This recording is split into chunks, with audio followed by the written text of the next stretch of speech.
विद्या बालन नेहमीच वेगवेगळे रोल करताना दिसते. कधी बोल्ड तर कधी शाय तर कधी एकदम स्टायलिश रोल सुद्धा विद्या बालन करते. इंस्टाग्रामला तिचे अनेक कॉमेडी व्हिडिओज 1 मिलियन पेक्षा सुद्धा जास्त चालताना दिसतात. पण तुम्हाला माहितीये का, विद्या बालनची इच्छा एक होती की तिला लग्नच करायचं नव्हतं. इतकी सुंदर अभिनेत्री, त्याचबरोबर इतकी प्रसिद्ध अभिनेत्री असताना सुद्धा तिला लग्न का करायचं नव्हतं हा प्रश्न सर्वांनाच पडला होता. पण विद्या बालन म्हणते की मला लॉंग टर्म रिलेशनशिपवर कधीच भरोसा नव्हता आणि त्यामुळेच मी लग्न न करण्याचाच निर्णय घेतला होता. शॉर्ट टर्म रिलेशनशिपमध्ये लॉंग टर्म रिलेशनशिपपेक्षा कमी तोटे असतात असं विद्या बालनला वाटायचं.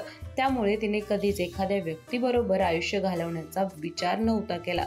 पण जेव्हा तिचा पती म्हणजे सिद्धार्थ तिला भेटला तेव्हा मात्र विद्या बालनचा विचार पलटला आणि त्यानंतर विद्या बालनने लग्न केलं आणि आजही विद्या बालन सुखी संसार करताना दिसते.